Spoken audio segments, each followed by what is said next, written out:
Welcome back to the Seven Figure Annuity Sales Podcast. It's Caleb North here, and I actually happen to be running solo today.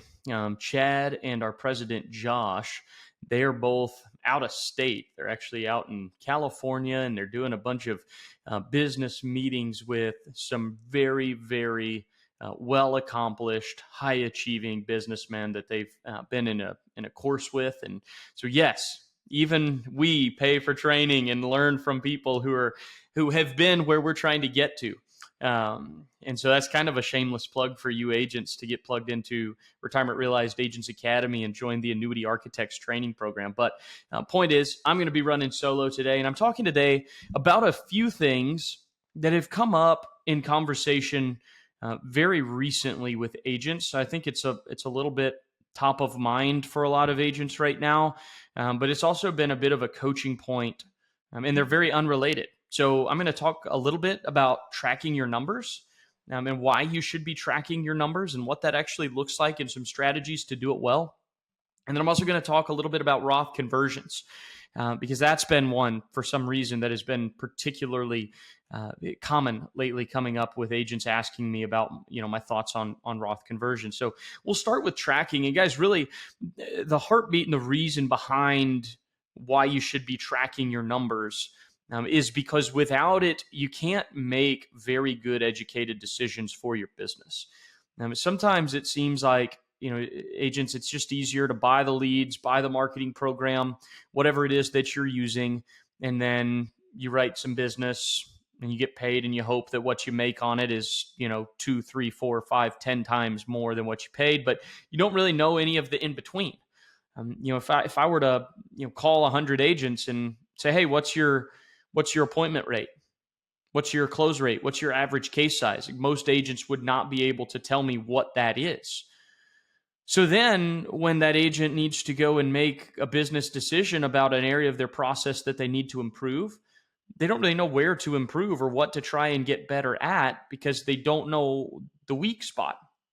So I tell agents all the time, there are 5 metrics you have to track, and there are 2 that you can track on top of those 5 if you want to. But the 5 that you have to track, if you're going to make good business decisions, are number 1, the leads that have come inbound, so the leads you've received.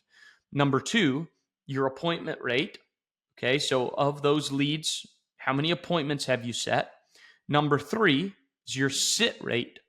So of the appointments you set, how many actually showed up to the appointment? Whether that be Zoom or face-to-face, doesn't matter. Number 4 is your average case size, your close rate, So of the people that show up, how many end up getting closed in deals? And then the 5th one is average case size.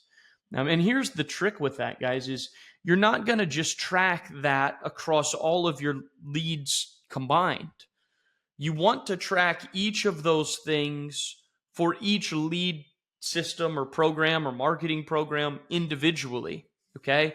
So if you have, 2 different lead sources and a marketing program that you're using, you're going to track the leads for each individual source and the marketing program separate. And you're going to track your appointments with each one separate, and your sits separate, and your closes separate, and your average case size separate. Why? Because you want to gain the data and the insights into what source are you most efficient with. Now, I can look at Chad's numbers from 2025 this year and tell you exactly what lead system he's been most effective with. And so we have the data. So now we can say, well, we're not quite at the production level that we want to be at, maybe. So now we're going to put more marketing dollars into the one that is giving us the best results. So it gives you better optics into your business. It gives you better insights into the areas that you should be doubling down. And that's the thing that I tell agents all the time. If you're trying to scale production, you do not want to try and do it blind. Because there could be 2 things that can help you scale production. When you track your numbers, you can see the lead sources, the lead vendors, the marketing systems, whatever you want to call it, that you should be putting more marketing dollars toward. If you see one that is extremely underperforming and another that is extremely overperforming, you want to probably move some of that budget from the low performing lead system, marketing system, to the one that's a high performing lead system or marketing system, whatever it is, right? The other thing is you're going to be able to see the drop off points along the way. So, for example, if you get 10 leads from lead source A and you book one appointment, and then you have 10 leads from lead source B and you book one appointment, and lead source C, you book one appointment, and all of a sudden you've got like a 10% appointment rate. Well, the odds of all three of those having such a low appointment rate, if it were a lead problem, is pretty low. I would be willing to bet that there's something you as the agent are doing or not doing that is causing the appointment rate to be so low. And so what you would want to be figuring out is, well, what can I do to increase my appointment rate? Maybe I need to not just only call these leads and leave voicemails. Maybe I should also start texting these leads. Maybe I should also start emailing these leads, trying to have multiple touch points, trying to have multiple areas that I'm actually connecting with them. So, but then that multiplies out into your appointments. Same sort of deal. Man, I'm booking great appointments with these leads, but my gosh, I can't get them to show up. Well, maybe there's something wrong with the communication as to what the expectation is on the show up. Maybe there's something wrong in the communication about how to actually show up. If it's not face-to-face, if it's virtual, maybe the directions are not communicated clearly. You need to rework your comms.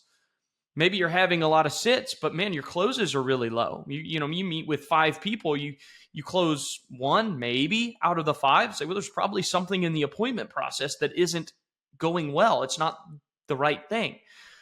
So it shows you areas in your own process that you need to improve. Now, here's the deal.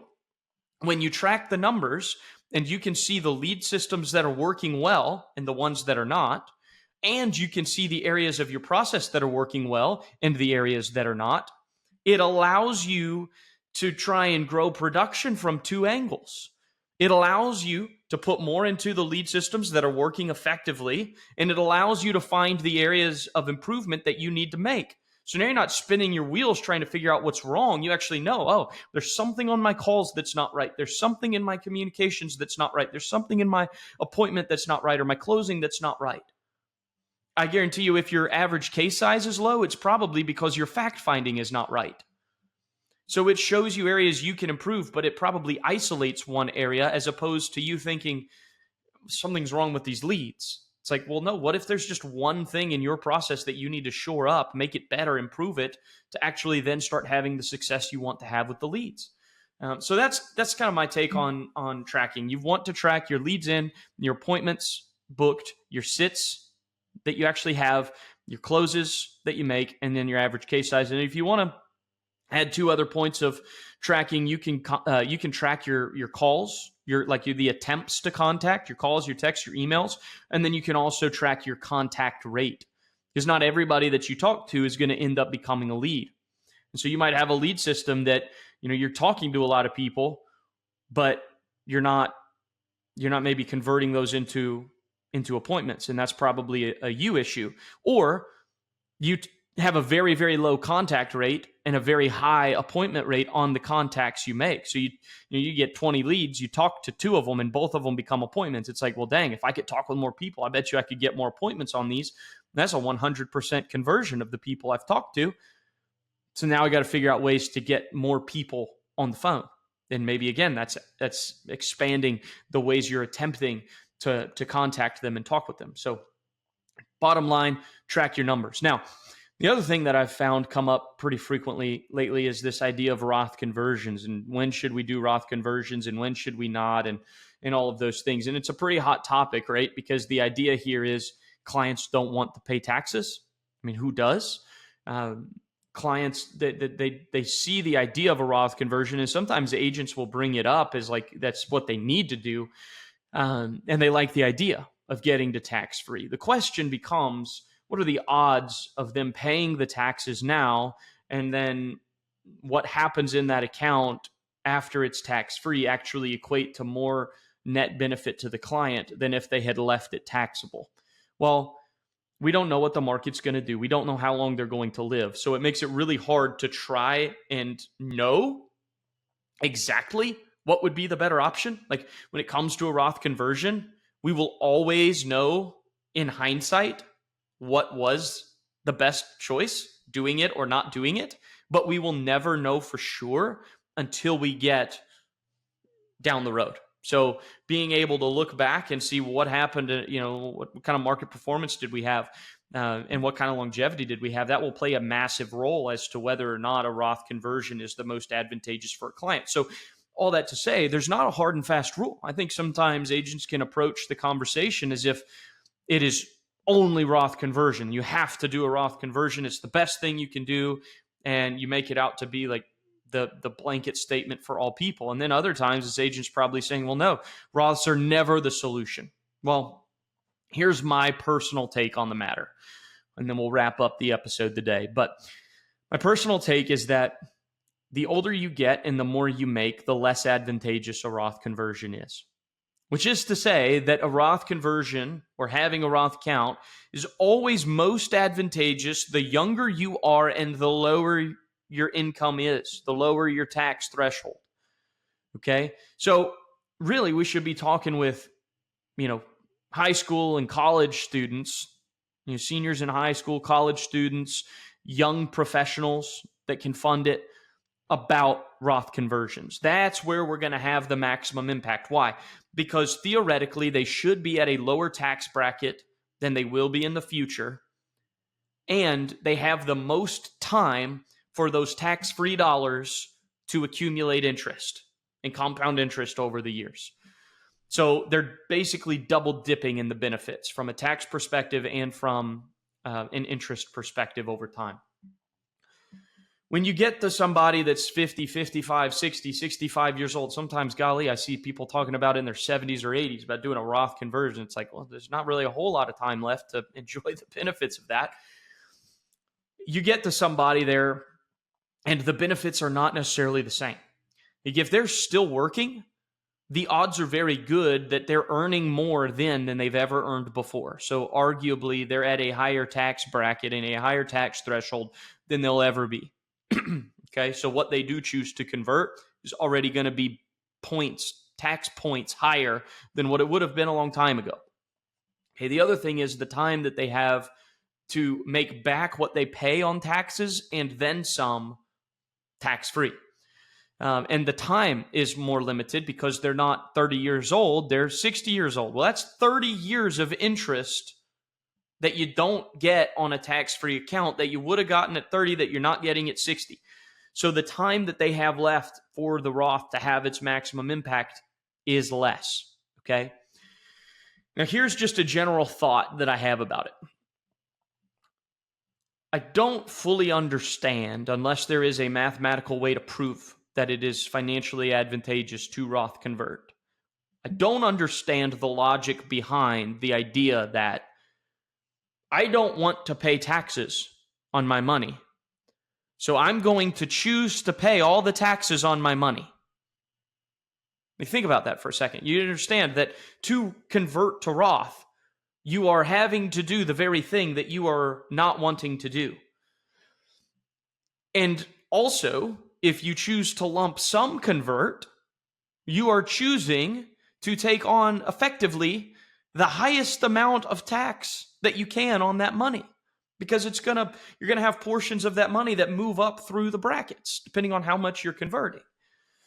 And so I say all that to say it's not going to be the majority of the time that a senior is most benefited by a Roth conversion. I say generally speaking that, hey, if you really don't want to pay taxes, then defer taxes as long as you can on as much of the money as you can. And let your beneficiaries pay the taxes on inheritance. They're already going to get all the rest of it anyway. So they can pay the taxes on a little bit of that money, not being all theirs. They can pay the taxes. So most of the time, if they don't want to pay taxes and they're thinking, oh, Roth, so I don't pay taxes, they're going to pay taxes to get to Roth. I would say, hey, if you don't want to pay taxes, don't. Just defer when you're paying those. You get to 73, you have your RMDs. You're going to take out small portions of that and then Small portions of that small portion will go as a tax bill, but that's pretty small. It equates to effectively about as low a tax bill as you can pay on that money. And then the other beauty of that is that the money you would have paid in taxes is now continuing to earn you interest because it's tax deferred. So that would be the main argument. But if somebody is absolutely hung up on this idea of Roth converting, they're like, I want to Roth convert, I'm going to Roth convert, I just need to figure out how to do it the best way. There's a strategy called a systematic Roth conversion that you can do inside of fixed indexed annuity products that I think is the best way to try and do it. And basically the idea is you take the whole qualified account, you roll it into an FIA, a fixed indexed annuity that allows systematic Roth conversions. And then each year you systematically convert a small portion of that total account. So let's say you have $300,000 in the qualified annuity. It's an IRA annuity. You're going to convert maybe 30 grand or whatever it is that you choose to convert. You're going to convert that, a small portion of it each year. So each year you'll have a little bit that's still qualified and you'll have a growing Roth account. And the reason you do that is so that you try and stay in a lower tax bracket. You try and keep a lower tax percentage of the money that's being converted.